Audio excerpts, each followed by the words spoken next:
नमस्कार साथियों, जैसा कि आपने थंबनेल और टाइटल में देखा, आज की इस वीडियो में हम बात करने वाले हैं कोशिका विभाजन के बारे में। दोस्तों, कोशिका विभाजन का ये दूसरा पार्ट है। इस वीडियो में लिए हुए सभी क्वेश्चन आपकी एग्जाम के पॉइंट ऑफ व्यू से इंपॉर्टेंट व सिलेक्टेड है। आप कोई सी भी एग्जाम की तैयारी कर रहे हो, आपके लिए ये वीडियो यूजफुल होने वाली है। गाइज, वीडियो को शुरू से लेकर के एंड तक जरूर देखना, क्योंकि प्रत्येक क्वेश्चन का 2 बार रिविजन करवाया है, बिल्कुल आसान भाषा में, आपको बहुत अच्छे से समझ में आने वाला है। दोस्तों, पार्ट 1 में क्वेश्चन नंबर 5 तक हमने कंप्लीट कर लिया था। आज हम स्टार्ट करने वाले हैं क्वेश्चन नंबर 6 से। आइए देखिए दोस्तों, क्वेश्चन नंबर 6 क्या कहता है। दोस्तों, क्वेश्चन नंबर 6 कहता है कि समसूत्री विभाजन के फलस्वरूप मात्र कोशिका से कितनी पुत्री कोशिकाओं का निर्माण होता है। दोस्तों, ये क्वेश्चन आपके कॉम्पिटिटिव एग्जाम में आया हुआ है, स्टार लगा लीजिए। सेम टू सेम ऐसे के ऐसे ही आपके एग्जाम में क्वेश्चन छपा है। ऑप्शन नंबर ए है दोस्तों 2, ऑप्शन नंबर बी है 4, ऑप्शन नंबर सी है 8, ऑप्शन नंबर डी है दोस्तों निर्धारित नहीं किया जा सकता। तो दोस्तों, आपका जो राइट आंसर होगा वो होगा दोस्तों ऑप्शन नंबर ए 2। दोस्तों, सबसे पहले क्वेश्चन को समझने के लिए आपको समझना होगा कि भैया मात्र कोशिका और पुत्री कोशिका क्या होती है। लेकिन दोस्तों, मात्र कोशिका और पुत्री कोशिका को समझने के लिए आपको पता होना जरूरी है कि भैया कोशिका विभाजन क्या होगा, कि कोशिका विभाजन क्या होता है। दोस्तों, मैं आपको बताऊं कोशिका विभाजन क्या होता है। देखिए, कोशिका विभाजन में क्या होता है, कोई कोशिका होती है, यानी कि किसी कोशिका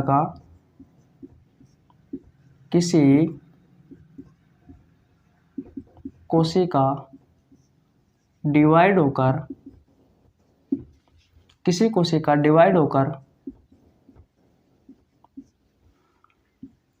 अनेक कोशिका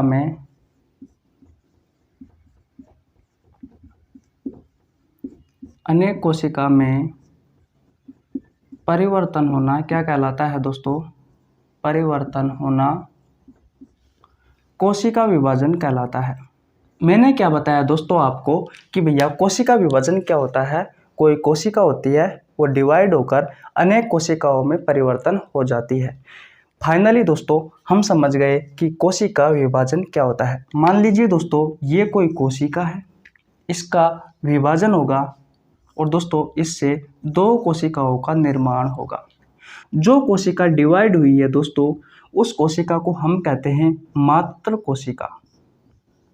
क्या कहते हैं दोस्तों, मात्र कोशिका कहते हैं। और दोस्तों, जो नई कोशिका बनी है उन्हें हम कहते हैं दोस्तों पुत्री कोशिका। उन्हें हम क्या कहते हैं दोस्तों, पुत्री कोशिका कहते हैं। क्या ये बात आपको समझ में आई। मैंने क्या कहा आपसे कि जो कोशिका डिवाइड हुई है उसे दोस्तों मात्र कोशिका कहा जाता है, और दोस्तों जो नई कोशिका बनी है उसे दोस्तों पुत्री कोशिका कहा जाता है।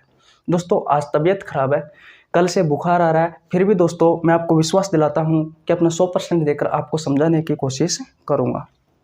देखिए दोस्तों, जो कोशिका विभाजन होता है वो दोस्तों 3 प्रकार का होता है। कितने प्रकार का होता है दोस्तों, 3 प्रकार का होता है। एक होता है दोस्तों असूत्री,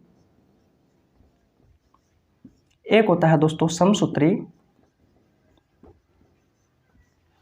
और एक होता है दोस्तों अर्धसूत्री। बात क्लियर है। असूत्री विभाजन में क्या होगा, एकमात्र कोशिका से, असूत्री विभाजन में एकमात्र कोशिका से कितनी पुत्री कोशिका बनेगी। तो दोस्तों, ये निश्चित नहीं है कि भैया असूत्री विभाजन में एकमात्र कोशिका से कितनी पुत्री कोशिका बनती है। 2 भी बन सकती है, 4 भी बन सकती है, ये दोस्तों निश्चित नहीं है। जबकि दोस्तों समसूत्री विभाजन में क्या होता है, एकमात्र कोशिका से कितनी पुत्री कोशिका बनेगी दोस्तों, 2 पुत्री कोशिका बनेगी। एकमात्र कोशिका से 2 पुत्री कोशिका बनेगी। आपको दिख तो रहा है ना। हाँ, कितनी पुत्री कोशिका बनेगी दोस्तों, समसूत्री विभाजन में 2 पुत्री कोशिका बनेगी। अर्धसूत्री विभाजन की बात करूं तो दोस्तों इसमें एकमात्र कोशिका से कितनी पुत्री कोशिका बनेगी, तो दोस्तों 4 पुत्री कोशिका बनेगी। कितनी बनेगी दोस्तों, 4 पुत्री कोशिका बनेगी। अब देखिए, आपको मैंने जो क्वेश्चन करवाया है दोस्तों, ये क्वेश्चन बहुत अच्छे से समझ में आने वाला है। समसूत्री विभाजन के फलस्वरूप मात्र कोशिका से कितनी पुत्री कोशिकाओं का निर्माण होता है? तो दोस्तों आपका राइट आंसर कौन सा हो जाएगा? ऑप्शन नंबर ए 2 हो जाएगा। बात क्लियर है? क्योंकि मैंने यहाँ भी बताया था कि समसूत्री विभाजन में क्या होता है, एक मात्र कोशिका से 2 पुत्री कोशिकाओं का निर्माण होता है। अर्धसूत्री की बात करें दोस्तों, तो भैया 1 से 4 होगा। 1 से 4 पुत्री कोशिका होगी एक मात्र कोशिका से। ये होता है अर्धसूत्री विभाजन में, अर्धसूत्री विभाजन में। और दोस्तों असूत्री विभाजन में तो मैंने बता ही दिया कि भैया एक कोशिका से निश्चित नहीं है कि कितनी पुत्री कोशिकाओं का निर्माण होगा। 2 भी हो सकती है, 4 भी हो सकती है, 6 भी हो सकती है। तो दोस्तों आशा करता हूँ स्क्रीनशॉट ले लीजिए, ये क्वेश्चन आपको बहुत अच्छे से समझ में आ गया होगा। अब चलते हैं दोस्तों अगले क्वेश्चन की ओर। दोस्तों अब बात करते हैं क्वेश्चन नंबर 7 की। आइए देखिए दोस्तों, क्वेश्चन नंबर 7 क्या कहता है कि समसूत्री विभाजन में पुत्री कोशिकाओं में गुणसूत्र की संख्या मात्र कोशिका में उपस्थित गुणसूत्रों की संख्या की ऑप्शन नंबर ए है बराबर होती है, ऑप्शन नंबर बी है आधी होती है, ऑप्शन नंबर सी है दुगनी होती है, ऑप्शन नंबर डी है कोई नहीं। भैया ये क्वेश्चन भी आपके एग्जाम में सेम टू सेम आया हुआ है। इसका जो राइट आंसर होगा वो होगा दोस्तों ऑप्शन नंबर ए बराबर होती है। देखिए दोस्तों, वही आपको समझ में आना जरूरी है कि कोशिका विभाजन क्या होता है। कोशिका विभाजन किसी कोशिका डिवाइड होकर अन्य कोशिकाओं में परिवर्तन होना कोशिका विभाजन कहलाता है। ये मान लीजिए ये कोई कोशिका है, डिवाइड होकर इन्होंने 2 कोशिका बनाई। जो कोशिका डिवाइड हुई है उस कोशिका को मात्र कोशिका कहा गया है। जो नई कोशिका बनी है उसे दोस्तों पुत्री कोशिका कहा गया है। फिर मैंने आपको यह भी बताया था कि जो कोशिका विभाजन होता है दोस्तों वो 3 प्रकार का होता है। कौन कौन सा? असूत्री, समसूत्री और दोस्तों अर्धसूत्री। क्या यहाँ तक चीजें मैंने आपको पिछले क्वेश्चन में बता दी थी? जी हाँ दोस्तों, यहाँ तक मैंने आपको पिछले क्वेश्चन में बता दी थी।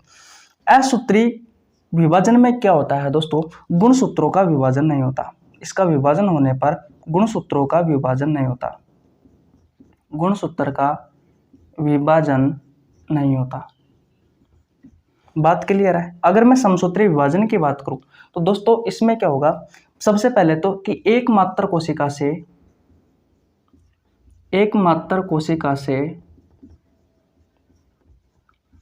2 पुत्री कोशिकाओं का निर्माण होगा। 2 पुत्री कोशिकाओं का निर्माण होगा। दोस्तों जो मात्र कोशिका है इसमें जो गुणसूत्रों की संख्या होगी वह दोस्तों पुत्री कोशिका में उपस्थित गुणसूत्रों की संख्या के बराबर होगी।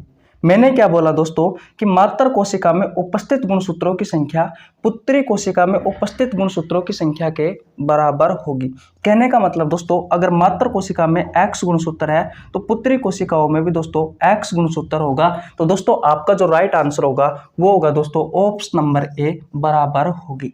अगर दोस्तों हम अर्धसूत्री कोशिकाओं की बात करें तो मैंने कहा था आपसे कि भैया इसमें एक मात्र कोशिका से दोस्तों 4 पुत्री कोशिकाओं का निर्माण होता है। 4 पुत्री कोशिकाओं का निर्माण होता है। क्या दोस्तों यहाँ तक मैंने आपको कहानी समझा दी थी? जी हाँ दोस्तों, मैंने यहाँ तक कहानी समझा दी थी। अब बात आती है दोस्तों कि भैया अर्धसूत्री विभाजन में मात्र कोशिका में उपस्थित गुणसूत्रों की संख्या क्या पुत्री कोशिका में उपस्थित गुणसूत्रों की संख्या के बराबर होती है? जी नहीं दोस्तों, इसमें क्या होता है, मात्र कोशिका में अगर X गुणसूत्र है तो दोस्तों पुत्री कोशिका में कितना गुणसूत्र होगा? XY2 होगा। कितना होगा दोस्तों? XY2 होगा। कहने का मतलब दोस्तों अर्धसूत्री विभाजन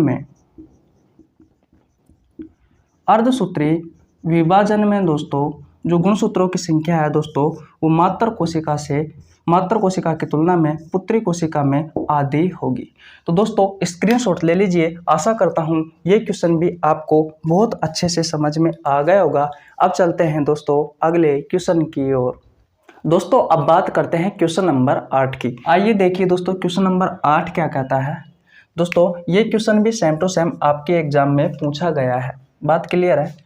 क्वेश्चन नंबर 8 कहता है कि विभाजन की किस अवस्था में गुणसूत्र विभाजित होता है?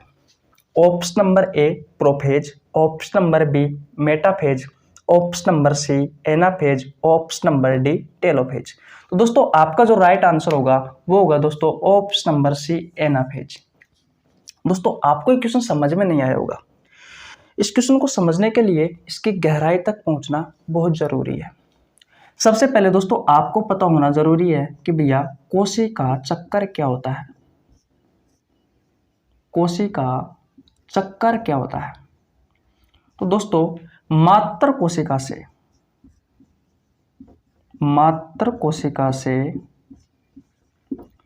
पुत्री कोशिका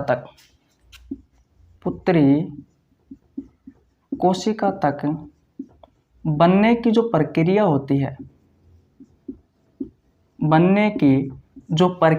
है दोस्तों, वो कोशिका चक्कर कहलाती है।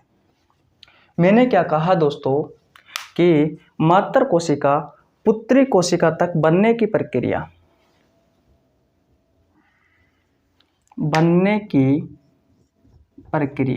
क्या कहलाती है दोस्तों? कोशिका चक्कर कहलाती है। दोस्तों कोशिका चक्कर 2 अवस्था में कंप्लीट होता है। कितनी अवस्था में कंप्लीट होता है दोस्तों? 2 अवस्था में कंप्लीट होता है। नंबर 1 की बात करूं दोस्तों तो इंटरफेज, इसे दोस्तों अंतरावस्था भी कहा जाता है। नंबर 2 पर बात करूं दोस्तों तो एम फेज का मतलब होता है दोस्तों माइटोटिक फेज। इसे हिंदी में कहा जाता है दोस्तों विभाजन प्रावस्था। क्या कहा जाता है दोस्तों? विभाजन प्रावस्था कहा जाता है। इस इंटरफेज में क्या होता है दोस्तों कि दोस्तों कोशिका जो होती है वह कोशिका विभाजन के लिए तैयार होती है। कोशिका विभाजन के लिए तैयार होती है। दोस्तों इसमें क्या होता है? कोशिका विभाजन के लिए क्या होती है दोस्तों? तैयार होती है।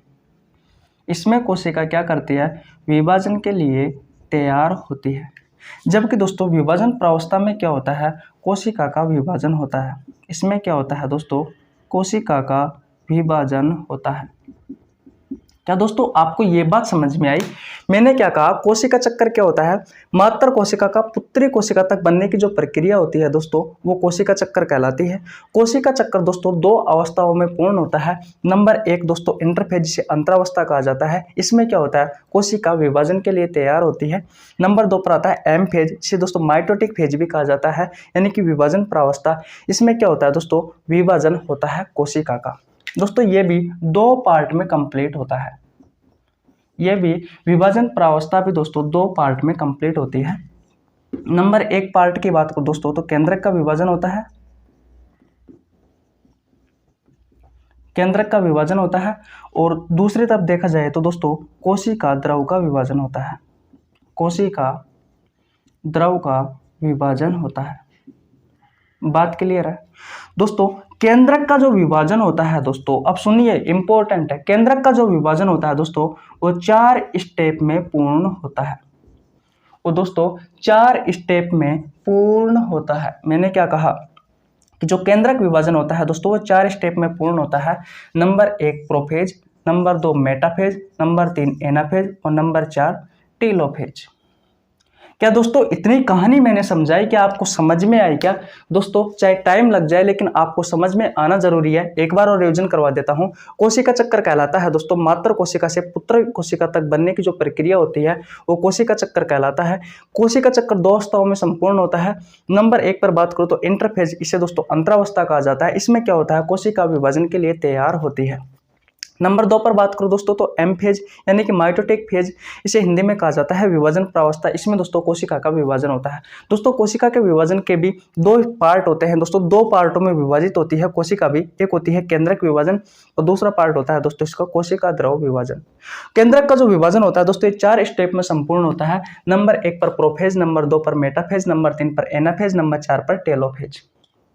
दोस्तों प्रोफेज में क्या होता है? जो केंद्रक होता है उस केंद्रक की जो झिल्ली होती है, जो केंद्रक की जो झिल्ली होती है दोस्तों वो टूटना स्टार्ट हो जाती है। बात क्लियर है? मेटाफेज में क्या होता है दोस्तों? जो गुणसूत्र होते हैं इन गुणसूत्रों में खिंचाव उत्पन्न हो जाता है। गुणसूत्रों में खिंचाव उत्पन्न हो जाता है और साथ ही साथ में दोस्तों इस मेटाफेज में गुणसूत्रों को स्पष्ट रूप से देखा जा सकता है। गुणसूत्रों को स्पष्ट रूप से देखा जा सकता है। ये दोस्तों एग्जाम में क्वेश्चन आता है, देखा जा सकता है। मेटाफेज में दोस्तों गुणसूत्रों को स्पष्ट रूप से देखा जा सकता है। एनाफेज में क्या होता है दोस्तों, एनाफेज में क्या होता है दोस्तों, गुणसूत्रों का विभाजन हो जाता है। एनाफेज में क्या होता है दोस्तों, जो गुणसूत्र होते हैं दोस्तों वह अलग अलग हो जाते हैं। गुणसूत्र अलग अलग हो जाते हैं। गुणसूत्र दोस्तों अलग अलग हो जाते हैं। और दोस्तों टेलोफेज की बात करूं मैं, तो टेलोफेज में क्या होता है दोस्तों, टेलोफेज में क्या होता है दोस्तों, केंद्रक की झिल्ली वापस आ जाती है। केंद्रक की झिल्ली वापस आ जाती है। केंद्रक की झिल्ली दोस्तों वापस आ जाती है। तो दोस्तों स्क्रीनशॉट ले लीजिए। आशा करता हूं दोस्तों ये क्वेश्चन भी आपको बहुत अच्छे से समझ में आ गया होगा। अब चलते हैं दोस्तों अगले क्वेश्चन की ओर। अगले क्वेश्चन पर जाने से पहले मैं आपको बता दूं दोस्तों, क्वेश्चन मानता हूं कठिन है, लेकिन दोस्तों अगर आपको आपकी एग्जाम क्रैक करनी है तो दोस्तों याद तो करना ही पड़ेगा। मैं अपना 100% दे रहा हूँ, आप भी 100% दीजिए, जरूर याद होगा। एक बार नहीं, वीडियो को 2 बार देखिए, जरूर याद होगा दोस्तों। तो दोस्तों अब चलते हैं अगले क्वेश्चन की ओर। दोस्तों अब बात करते हैं क्वेश्चन नंबर 9 की। आइए देखिए दोस्तों क्वेश्चन नंबर 9 क्या कहता है। क्वेश्चन नंबर 9 कहता है कि किस अवस्था में डीएनए की प्रतिकृति होती है। दोस्तों सबसे पहले आपको पता होना जरूरी है कि प्रतिकृति का मतलब क्या होता है। तो दोस्तों प्रतिकृति का मतलब होता है डबल होना। डबल होना। ऑप्शन नंबर ए जीवन, option number B S, option number C G2, option number D कोनी। एक्चुअली में दोस्तों ये फेज है। ये क्या है दोस्तों, फेज है। तो दोस्तों आपका जो राइट आंसर होगा वो होगा दोस्तों एस फेज। क्या होगा दोस्तों, एस फेज होगा। दोस्तों इस क्वेश्चन को समझने के लिए वही आपको गहराई में जाना होगा। मैंने क्या कहा कि कोशिका चक्कर क्या होता है, मात्र कोशिका से पुत्री कोशिका तक बनने की प्रक्रिया दोस्तों क्या कहलाती है, कोशिका चक्कर कहलाता है। कोशिका चक्कर दोस्तों 2 अवस्थाओं में पूर्ण होता है। नंबर 1 इंटरफेज अंतरावस्था। इसमें क्या होता है दोस्तों, कोशिका विभाजन के लिए तैयार होती है। कोशिका विभाजन के लिए तैयार होती है। और इसकी भी दोस्तों 3 उप अवस्था है, यानी कि 3 उप अवस्था है। वो 3 उप अवस्था कौन कौन सी है दोस्तों, G1, S और G2। तो दोस्तों फिलहाल आप इस सेकंड वाले को तो भूल ही जाइए। बस आपको ये ध्यान रखना है दोस्तों कि जो अंतरावस्था होती है इसमें कोशिका विभाजन के लिए तैयार होती है। और इसकी 3 उप अवस्था है, कौन कौन सी, G1, S और G2। अब देखिए दोस्तों जीवन फेज में क्या होता है, यानी कि जीवन में क्या होता है। तो दोस्तों जो आपकी जो कोशिका होती है, वह कोशिका उपापचय रूप से सक्रिय होकर तैयार रहती है, विभाजन के लिए तैयार रहती है। दोस्तों आपको ध्यान रखना है कि भैया जीवन फेज में क्या होता है, कोशिका जो होती है वो उपापचय रूप से सक्रिय होकर तैयार रहती है। एस फेज में क्या होता है दोस्तों, जो डीएनए होता है दोस्तों वो डबल होता है। लेकिन दोस्तों ध्यान रखना है आपको, इसमें गुणसूत्र की संख्या डबल नहीं होती। गुणसूत्र की संख्या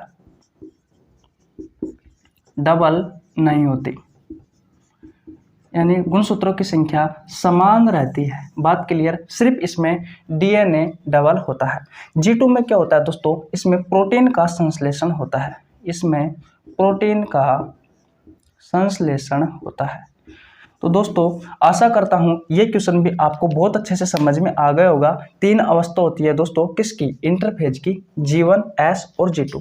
जीवन में क्या होता है, कोशिका उपापचय रूप से सक्रिय होकर तैयार रहती है दोस्तों कोशिका विभाजन के लिए।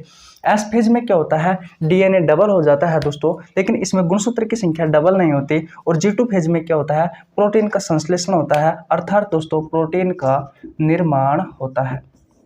तो दोस्तों आशा करता हूं स्क्रीनशॉट ले लीजिए। ये क्वेश्चन आपको बहुत अच्छे से समझ में आ गया होगा।